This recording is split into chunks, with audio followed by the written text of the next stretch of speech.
नमस्कार, नमस्कार।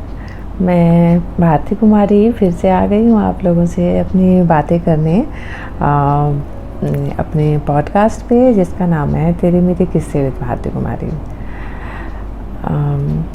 अभी त्योहारों का सीज़न चल रहा है ना, शुरू हो गई त्योहारों का सीज़न।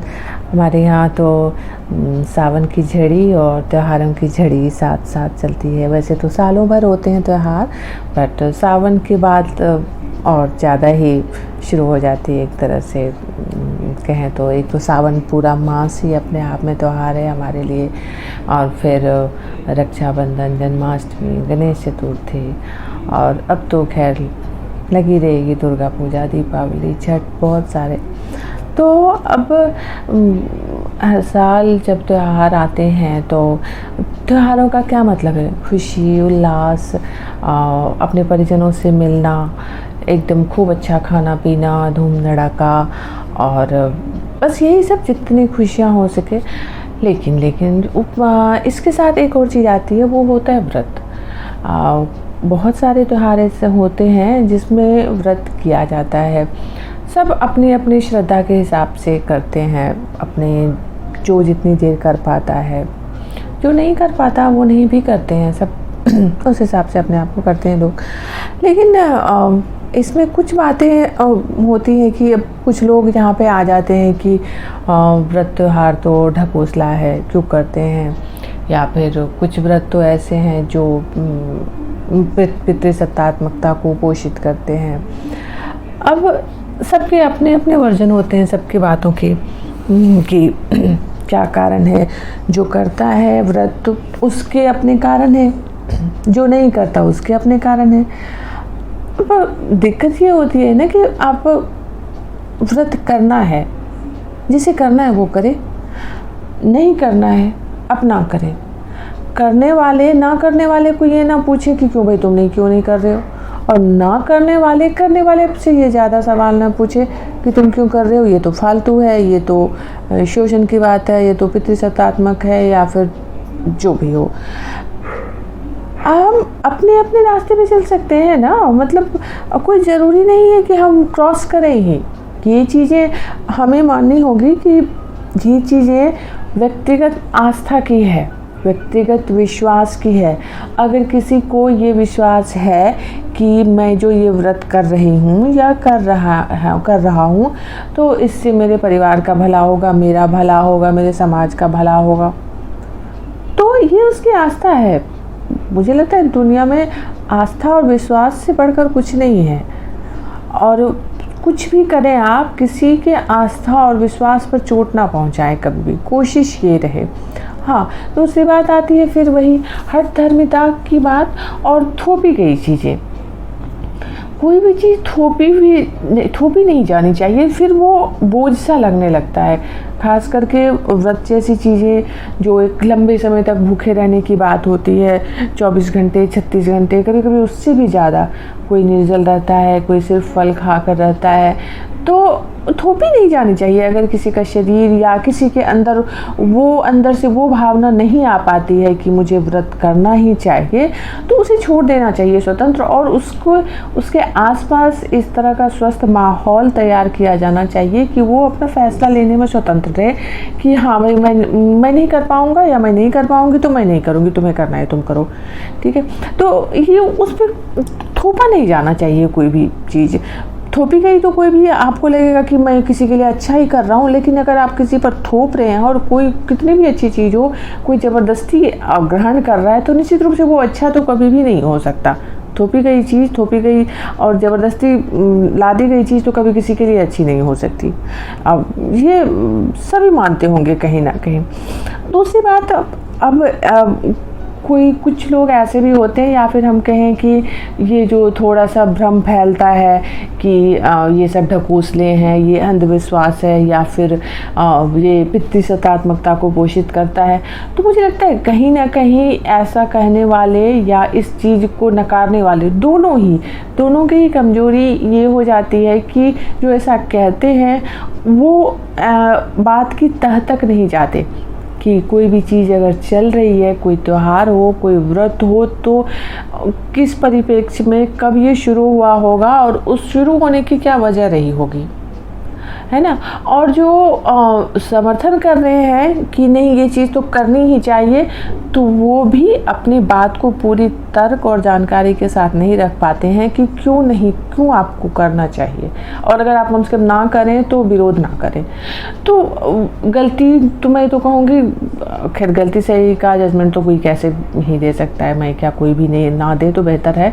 मुझे लगता है बस यही कमी होती है कि एकाएक से विरोध किसी बात को लेकर एकदम से हवा बन जाता है।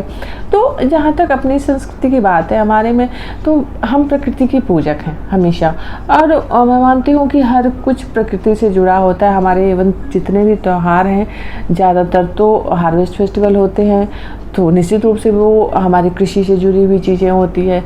जितने भी मुख्य त्यौहार हैं उसमें ऋतु परिवर्तन होता है, तो वो एक वजह है। किसी भी त्यौहार को आप शुरू करके देख लें कि जैसे छोटे छोटे एग्जाम्पल मैं लूँगी कि प्रकृति की पूजा हर चीज़ में, आज शनिवार है तो पीपल में जल डालना है, और वट सावित्री की पूजा है तो वट वृक्ष में जल डालना है, 16 सोमवार है तो पीपल में, बृहस्पतिवार है, गुरुवार है तो केले के पौधे में जल डालना है। और हर घर में एक तुलसी का पौधा होता है कि डेली हर दिन तुलसी को हमने भगवान माना है कि तो तुलसी में जल डालना है। हम क्या कर रहे हैं, हमने प्रकृति पूजा को ईश्वर से जोड़ा ताकि इंसान प्रकृति को पूजता रहे, क्योंकि प्रकृति हमारी प्राणवायु है, हमारी रक्षक है। वो हम कुछ भी नहीं है अगर प्रकृति खत्म हो जाए। ये तो साधारण सी बात है, ये सभी जानते हैं कि वो प्राणवायु है। आज भले ही औद्योगिकरण हो गया, मशीनीकरण हो गया, तो ऐसा तो नहीं होगा ना कि हम मशीन खाएंगे। हम खाएंगे तो आज भी अनाज ही, और अनाज सीधी सी बात है, हमारी सबसे पहली बेसिक ज़रूरत ऑक्सीजन और अनाज, और दोनों ही चीज़ें जो हमें मिलती है वो प्रकृति से मिलती है।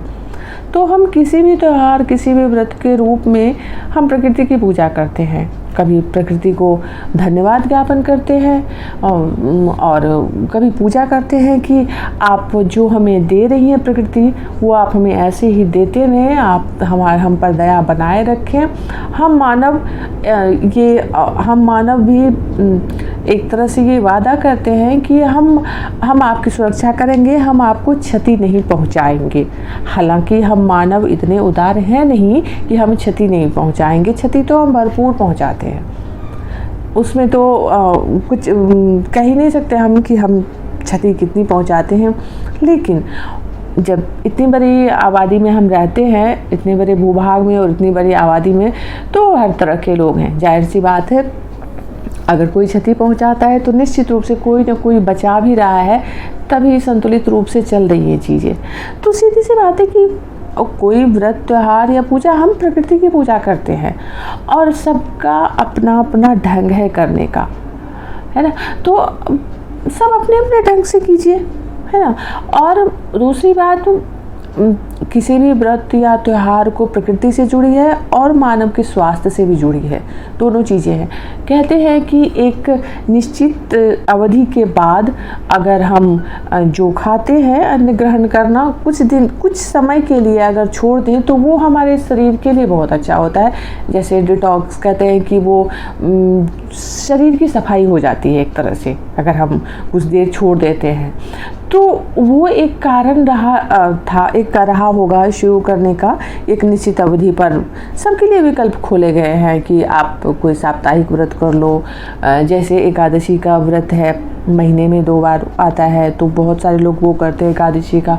कोई सप्ताह का एक दिन चुन लेते हैं। जैसे कोई रविवार को नमक नहीं खाते हैं, तो जो हफ्ते भर नमक खाया उसका संतुलन हो जाता है, क्योंकि हर चीज़ शरीर में संतुलन करने के लिए होता है। तो आप स्वास्थ्य से भी इस चीज़ को जोड़ सकते हैं कि स्वास्थ्य से जुड़ी हुई चीज़ है ये भी। तो इस बात को आप स्वास्थ्य से जोड़ लें कि हमारे स्वास्थ्य के लिए अच्छा है। हाँ, अब इसको व्रत या त्यौहार के रूप में ही क्यों ढाल दिया गया है, इसके पीछे भी वजह है कि हो सकता है अगर हमें पूरी तरह से आज़ादी दे दी जाती या हमारी इच्छा पर छोड़ दिया जाता, तो हम उतनी गंभीरता से नहीं लेते इस बात को जितनी अभी ले रहे हैं।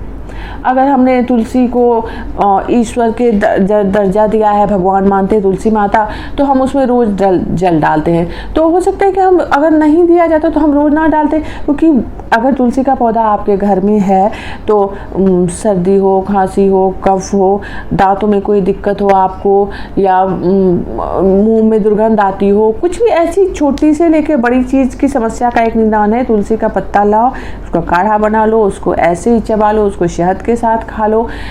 इतने ही सारे उपाय आपको मिल जाएंगे सिर्फ और सिर्फ तुलसी। तो ये नियम बना दिया कि एक तुलसी ये इतना ज़्यादा लाभदायक पौधा है कि ये तो हर घर में होना ही चाहिए। तो अब ये ईश्वर है, इसकी पूजा कीजिए, प्रकृति ही ईश्वर है, तो आप उसकी आप पूजा कीजिए। आपके घर में एक स्वास्थ्य से जुड़ी चीज़ है। तो प्रकृति और स्वास्थ्य, यही दो मूल चीज़ें हैं जो हर चीज़ से जोड़ा गया हमारे यहाँ।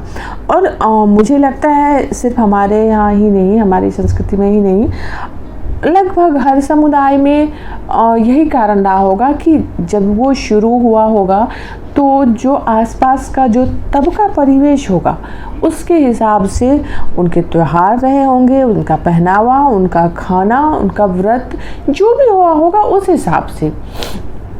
और व्रत का एक तो प्रकृति की पूजा हुई, अपना आस्था विश्वास हुआ, स्वास्थ्य का दृष्टिकोण हुआ, और एक फैक्टर जो मुझे लगता है, एक बात जो व्रत को लेके मुझे महत्वपूर्ण लगती है कि आप जो आपके जीवन के लिए सबसे महत्वपूर्ण चीज़ है, अन्न, अनाज, आप उसका महत्व समझें। आप देखेंगे कि आप हर दिन खाते हैं, रोज़ दिन में 3 बार 4 बार खाते हैं, नॉर्मल सी बात लगती है कि हाँ बस अभी नाश्ता किया, अभी खाना, अभी चाय के साथ 2 बिस्किट। लेकिन अगर आपको 24 घंटे का व्रत करना पड़ता है तो वो कितनी बड़ी बात लगती है। वो इसलिए भी शुरू किया गया कि आप अनाज का महत्व समझें कि खाना जो हम खा रहे हैं, जो हम प्रकृति दे रही है, वो कितना ज़्यादा महत्वपूर्ण है। आप रोज़ खाते हैं, दिन में 3 बार खाते हैं, वो सामान्य बात लगती है, लेकिन जब वही आप 2 बार नहीं खाते 8, 10, 12 घंटे के लिए, तो वो लगता है कि कैसे होगा ये, बिना खाए हम रहेंगे कैसे। जबकि एक स्वस्थ इंसान का शरीर ऐसा होता है कि अगर वो 24 घंटे सिर्फ पानी भी पिए तो कुछ नहीं होगा, उसके शरीर के लिए उल्टे फ़ायदा ही पहुंचेगा। लेकिन शरीर की आदत है, हमारे मन को है, हमारे दिमाग को फीड है कि नहीं हमें खाना है, भूख लगती है, शरीर को पेट को भी भूख लगती है, हमारे मन को दिमाग को भूख लगती है अपने फिक्स समय पे। तो वो भी एक कारण है कि आप अन्न का महत्व समझिए इन सब चीज़ों। तो किसी भी चीज़ को, किसी भी मुद्दे को सिर्फ नकारात्मक पॉइंट ऑफ व्यू से देख रहे हैं, हम उसको खींच रहे हैं, या कोई जो अगर सकारात्मकता भी दे रहा है तो सकारात्मकता को बताने के लिए उनके पास कोई भी तर्क नहीं है सिवाय इसके कि ये मेरे धर्म में लिखा है तो मुझे ये करना है, और कुछ पता नहीं है आपको। तो थोड़ी जानकारी दोनों जुटाए थोड़ा थोड़ा करके, तो मुझे लगता है ये विरोध तो खैर, विरोध भी प्रकृति की तरह अंतिम सत्य है कि विरोध तो होगा ही, लेकिन थोड़ा कम हो, कुछ तार्किक हो। कोई आपके जो भी कह रहे हैं ना, आपके पूछे कुछ भी, अगर आप नकारात्मक बात ही कह रहे हैं, आपको अगर साबित करना है कि ये शोषण का तरीका है, ये पितृसत्तात्मक है, ठीक है, आप ले आइए एक मजबूत तर्क जो एक बहुत बड़े मास को कन्विंस कर दे कि आप जो कहना चाह रहे हैं। कोई ज़बरदस्ती वाली बात नहीं आपके पास नहीं होता, क्योंकि पता होता है सबको कि क्या है। तो दोनों ही पक्ष थोड़ी इतनी समझदारी, अगर सच में आप प्रकृति के पूजक हैं तो आप इस तरह से किसी चीज़ का ना विरोध करेंगे, या अगर आप पूजक हैं तो आप में इतना धैर्य आ जाएगा कि आपको किसी भी विरोध से कोई फ़र्क नहीं पड़ेगा। आपके अंदर इतना आत्मविश्वास होना चाहिए कि मैं जो कर रहा हूँ वो सही है, दुनिया बाकी कोई क्या बोलता है मुझे फ़र्क नहीं पड़ता, है ना। तो हम अपना काम करते रहेंगे, सभी अपना काम करते रहेंगे इनफैक्ट। तो त्योहारों का सीजन है, खाइए, एंजॉय कीजिए लाइफ को। व्रत करना है व्रत कीजिए, खाना पीना है, खाना पीना खाइए। खास करके त्योहारों में तो ये है कि अगर 2-3 दिन लंबा चल रहा है कोई त्यौहार, आपने बहुत ज़्यादा ऐसा कुछ खा लिया, तो एक दिन का व्रत तो एकदम से कंपलसरी आप करिएगा। तो आप खुद में भी महसूस करेंगे कि हाँ सच में मेरे शरीर के अंदर कुछ बदलाव हो रहा है। अगर हमने 2-3 दिन कुछ भी ऐसा कुछ खाया जो अनयूजुअल खाया आम दिनों से अलग हट के, तो एक दिन नहीं 10 घंटे 12 घंटे जितनी देर आप मैक्सिमम रह पाते हैं सिर्फ पानी पे, तो करके देखिए, अच्छा लगेगा। आपके शरीर को भी मन को भी शुद्धि मिलेगी। उसके लिए आपको किसी समुदाय से इस बात को जोड़ने की ज़रूरत नहीं है, किसी धर्म से नहीं, किसी से नहीं जोड़ना। अपने शरीर के लिए, खुद के मन, शरीर और आत्मा के लिए कीजिए, आपको खुद अच्छा लगेगा। नहीं अच्छा लगे तो कोई बात नहीं, ठीक है तो मत कीजिए, हमें अच्छा फील नहीं हुआ, हम नहीं कर रहे। ना इस बात के पीछे पड़ जाना कि नहीं करना ही चाहिए, ना पढ़ना कि नहीं ही करना चाहिए। सबकी अपनी अपनी इच्छा होना चाहिए। स्वतंत्रता एक मौलिक अधिकार होना चाहिए ना, खास करके इस तरह की स्वतंत्रता। तो एंजॉय कीजिए सब अपने अच्छे से त्योहारों को, और सुनते रहिए तेरे मेरे किस्से बाती, और बताते रहिए मुझे कि कैसा लग रहा है आप सबको सुनने में ये, और अपनी राय बताइए, और किस विषय पर और आप सुनना चाहेंगे या बात करना चाहेंगे, मुझसे जुड़ना चाहेंगे, तो बताते रहिए ऐसे मुझे। धन्यवाद।